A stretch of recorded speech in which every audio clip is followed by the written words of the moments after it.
Il y a des cimetières dont l'atmosphère étrange et inquiétante inspire les plus terrifiantes légendes. Ce serait le lieu privilégié des feux follets, des fantômes et des vampires. La plupart d'entre nous ne croient pas à ces chimères, et pourtant, il y a quelques années à Highgate, près de Londres, se sont déroulés des événements terribles qui laissent penser que peut-être les vampires n'existent pas que dans notre imaginaire. Tout a commencé en 1967, lorsqu'un soir, 2 lycéennes pressées de rentrer chez elles ont emprunté un raccourci en passant par le cimetière de Highgate. Malgré l'ambiance lugubre qui règne, Molly et Jane plaisantent avec insouciance. À cet instant, elles sont loin de se douter qu'elles n'oublieront jamais cette froide nuit d'octobre.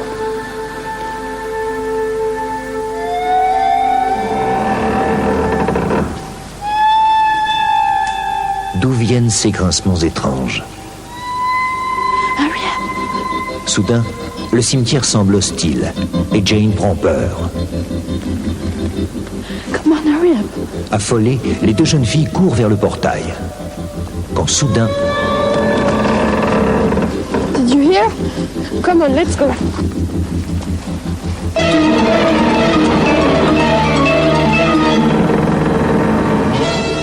Le vampire, c'est pas le comte Dracula, c'est pas le gigolo, c'est pas le danseur mondain.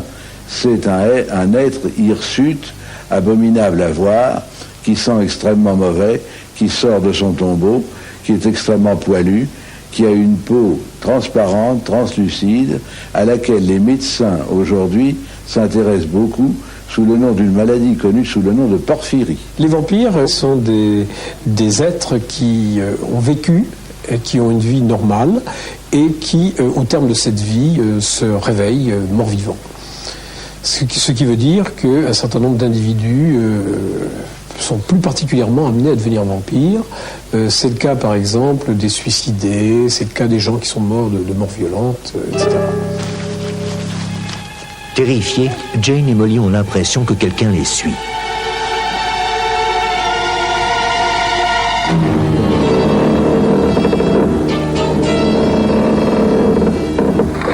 Et c'est avec effroi qu'elle voit d'horribles mains sortir des tombes. Mais le danger est derrière elle. Une créature approche et va les glacer d'horreur.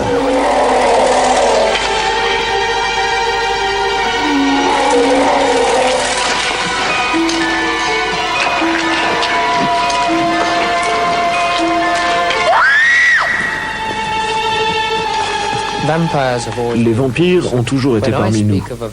Quand je parle de vampires, je parle du phénomène que l'Église a toujours décrit depuis des siècles. Une entité démoniaque qui possède des qualités de prédateur et qui aspire les forces vitales des gens et des êtres vivants pour provoquer leur destruction et leur mort.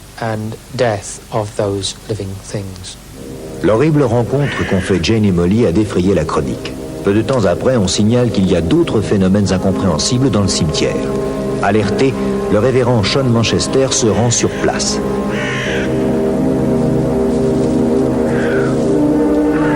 Des cadavres d'animaux y sont retrouvés fréquemment vidés de leur sang. Des chiens, des chats et même des chèvres ont été trouvés complètement vidés de leur sang.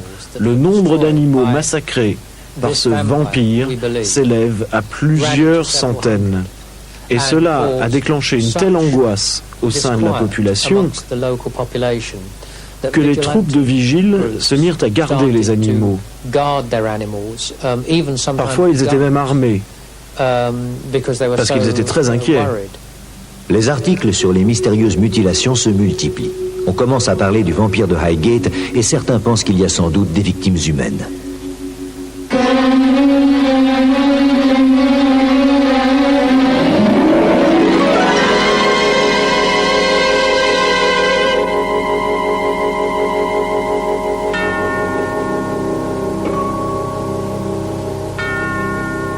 Une nuit, Anne Day est soudain réveillée par un craquement.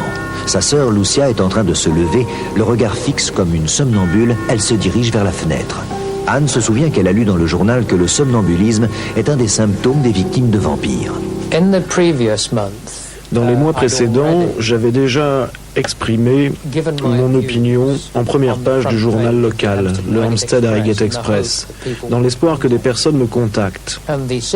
Et la sœur d'une jeune fille, prénommée Lucia, qui avait une vingtaine d'années, m'a contacté.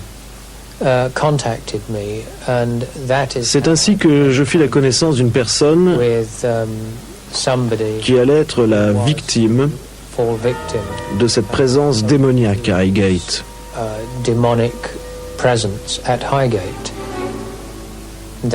C'était Lucia. Anne explique au révérend que Lucia était en train de dormir quand soudain elle apparut s'étouffer, puis s'est levée et a ouvert la fenêtre. Elle supplie le révérend de l'aider.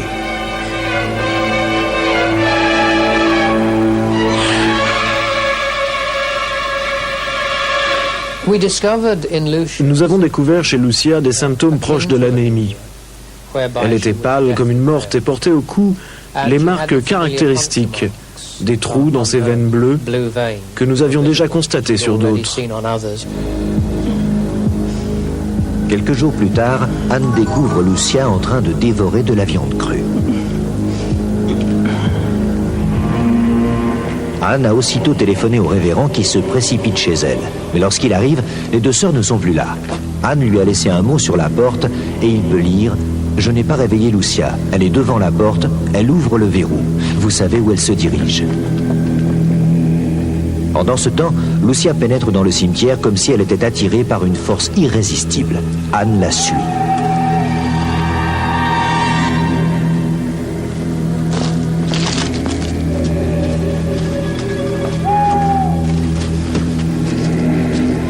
Lucia marche entre les tombes. Elle semble savoir où elle va.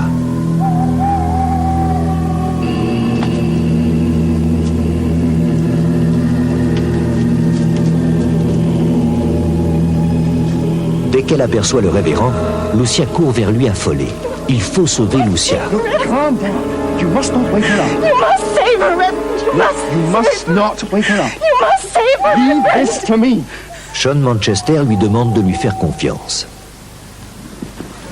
Lucia se dirige vers un caveau au fond du cimetière.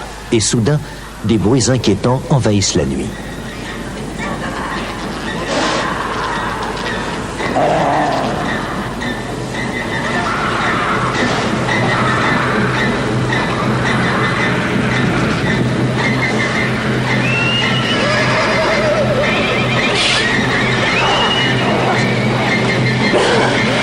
Stupéfait, il voit que Lucia semble prise de tremblement.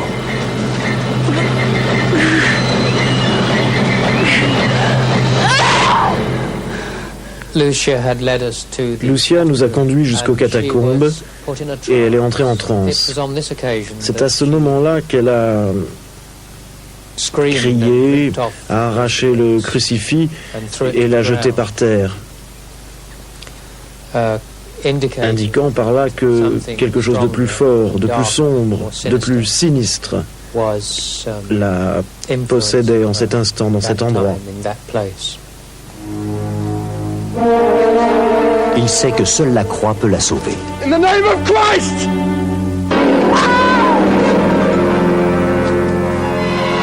Lucia s'est évanouie et le révérend la transportera dans ses bras jusqu'à chez elle.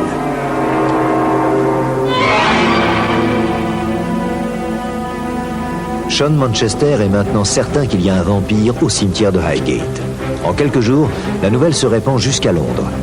Une véritable chasse aux vampires est organisée pour la nuit du 13 au 14 mars 1970. Des centaines de badauds se sont rassemblés aux abords du cimetière et le révérend Manchester conduit les plus courageux d'entre eux vers le caveau où s'était arrêtée Lucia quelques nuits auparavant. Mais l'entrée est scellée.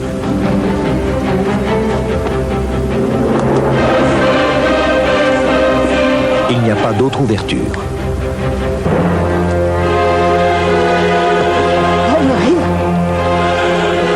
Quelqu'un semble avoir trouvé un passage derrière le caveau. L'affaire de Highgate m'a paru vraiment passionnante parce qu'elle a, à l'époque, défrayé la chronique en 1970, dans la mesure où des centaines de personnes sont allées sur place le jour où Sean Manchester et une équipe de ses amis ont décidé d'aller exorciser ce vampire dont on parlait depuis 1969. Il y a eu plusieurs témoins. Et ce qui était absolument extraordinaire, c'est que la BBC était là, d'autres chaînes de télévision étaient là, et la police également était là pour assurer la protection des chasseurs de vampires. On n'imagine pas une telle chose, par exemple, à Paris, au cimetière du Père-Lachaise. C'est avec appréhension que le révérend pénètre dans le tombeau, imprégné d'une sinistre odeur de mort, où sont alignés plusieurs cercueils.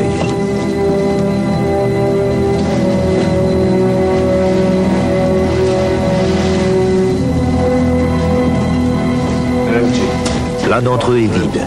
Serait-ce celui du vampire?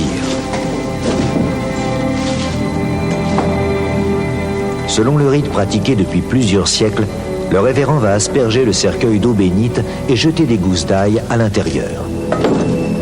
Puis il va y déposer un crucifix, car d'après la tradition, ces trois éléments sont des armes contre les vampires. Cette nuit-là, le révérend ne pourra rien faire d'autre. Ce n'est que quelques mois plus tard que le cimetière de Highgate va de nouveau être le théâtre d'une tragique découverte. C'est avec horreur qu'un touriste va découvrir le corps d'un homme atrocement mutilé. Oh my God! Dès qu'il apprend la nouvelle, le révérend Manchester retourne au caveau, persuadé que c'est le vampire qui a commis ce crime. À sa grande surprise, le cercueil vide a disparu. Le révérend sait qu'il a plus de chances de traquer le vampire en plein jour puisqu'ils ne sortent que la nuit.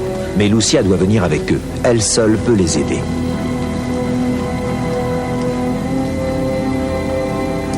You'll be all right. C'est avec réticence qu'elle a accepté de venir. Dès qu'elle pénètre dans le cimetière, son sang se glace. Une sensation étrange envahit tout son corps et c'est d'une voix rauque et méconnaissable qu'elle va désigner où se trouve le vampire.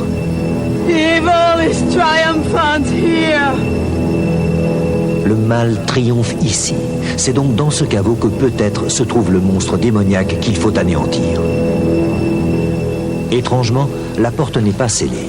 Et le révérend reconnaît le cercueil qui avait disparu de l'autre tombeau. Ce qu'ils vont découvrir alors, ils ne pourront jamais l'oublier. Quand nous l'avons ouvert, nos pires soupçons ont été confirmés.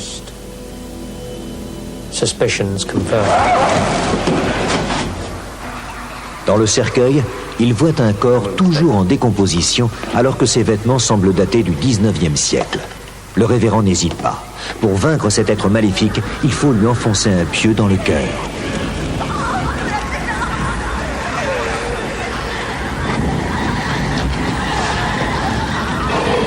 Et si ça n'était pas le vampire? Alors, ce serait un terrible sacrilège. Mais la nuit tombe, il faut faire vite. Sean Manchester se résout à ne pratiquer qu'une cérémonie d'exorcisme. D'abord, il trace un cercle avec du sel tout autour d'eux pour se protéger. 4 chandelles blanches ont été disposées aux 4 points cardinaux.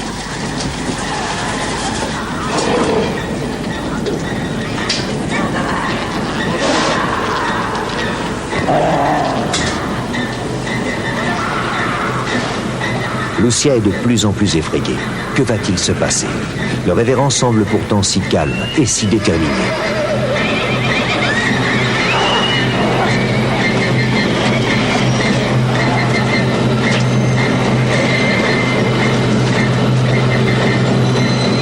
Tout est prêt. Le révérend donne sa Bible à Lucia pour l'aider à résister aux forces infernales qui vont se déchaîner. Sean Manchester va commencer son combat contre le mal. Go forth, O thou deceiver, full of evil, enemy of virtue, persecutor of the innocents. Go forth! Give place, O evil one! Give place, O wicked one! Give place to Christ!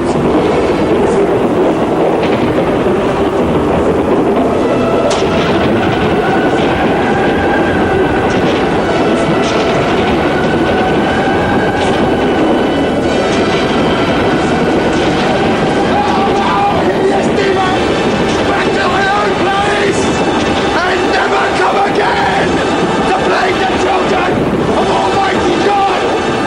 L'exorcisme a réussi. Le corps devient en quelques secondes un squelette. Je crois qu'il y a certaines formes de surnaturel. Je crois aux fantômes. J'ai eu une ou deux expériences qui semblent aller dans le sens des fantômes. Mais je ne crois pas aux vampires, particulièrement dans ce pays. Je ne pense pas qu'il y ait de telles choses. Je pense que c'est le produit de l'imagination de quelqu'un, mais qui sait? Signe de Dieu ou simple hasard, la Bible s'est ouverte à ce verset. Assure-toi seulement que tu ne mangeras point le sang, car le sang est la vie. Le cauchemar était-il enfin terminé? Par la suite, un autre cimetière est devenu suspect. Cette fois, c'était le cimetière de Great North à Londres, pas très loin de Highgate, mais plus au nord. Là encore, des animaux, et même des jeunes enfants, furent atteints des mêmes symptômes que nous avions remarqués les années qui précédaient sur des gens comme Elizabeth, Lucia et d'autres. Et nous savions vraiment qu'il y avait une force qui agissait. Après ce terrible épisode, l'entrée du caveau fut murée de briques et cimentée. Mais malheureusement, Lucia mourut quelques années plus tard d'une maladie du sang. La légende tenace des vampires a-t-elle entraîné une psychose collective ou le révérend Manchester a-t-il vraiment vaincu un vampire dans le cimetière de Highgate?